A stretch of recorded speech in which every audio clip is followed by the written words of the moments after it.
Rob Smythe here.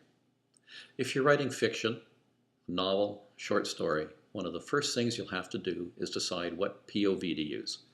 POV, point of view. Another way of looking at that is to say, what narrator do you wish to use? You have two options, a first-person narrator or a third-person narrator. If you're writing in first person, the hero of your story is I. I walked into the room, I turned on the television, the phone rang, and I answered it. A first-person narrator is talking to the reader. So the reader witnesses everything she witnesses. The reader is in her mind, so the reader knows her thoughts, her motivations, her desires, her intentions, her fears. That helps reader engagement. You want the reader to be engaged with your character so that the reader will care about your character. So that's an advantage of using a first-person narrator. There is a disadvantage, though. A first-person narrator doesn't know what's happening off stage. The bad guys could be creeping up and putting her under threat, but you can't write that because she doesn't know it. Your second alternative is to use a third-person narrator. He walked into the room, he went over to the television, turned it on, the phone rang, and he answered it. There are two different third-person narrators you could use. One is omniscient, and the other is third-person limited. Omniscient means all-knowing. An omniscient narrator knows what all characters are doing, what all characters are thinking, knows the future, knows what's happening on stage and off stage.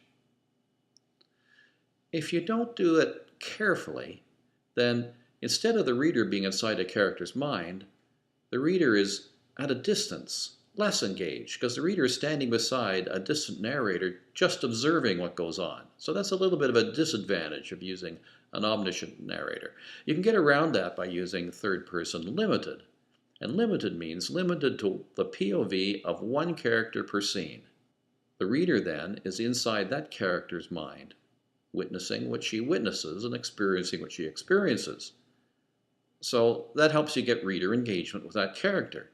But the reader doesn't know, and you can't say what other characters are thinking in that scene because your POV character doesn't know that. The POV character can guess what other characters are thinking, but she doesn't know. Here are some examples. Let's look at this example. Tom studied the body. Geez, what happened to the poor guy? Could he have done all that damage to himself? Tom's stomach began to signal its distress.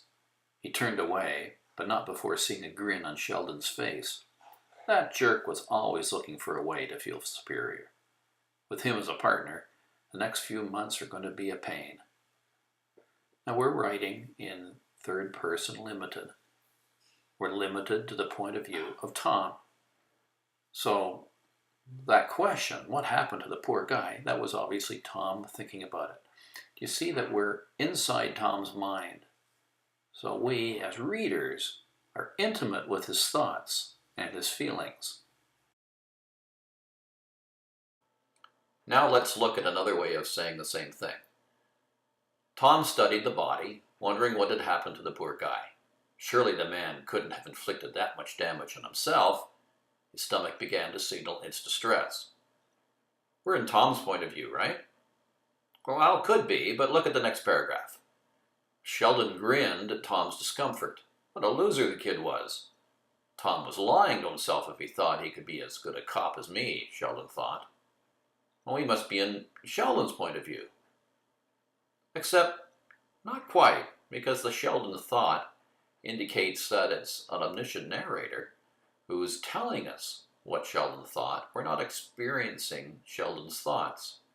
And the last paragraph, having Sheldon for a partner, Tom wasn't looking forward to the next few months. Whose mind are we in there? Whose opinion is that? That was the omniscient narrator telling us that fact.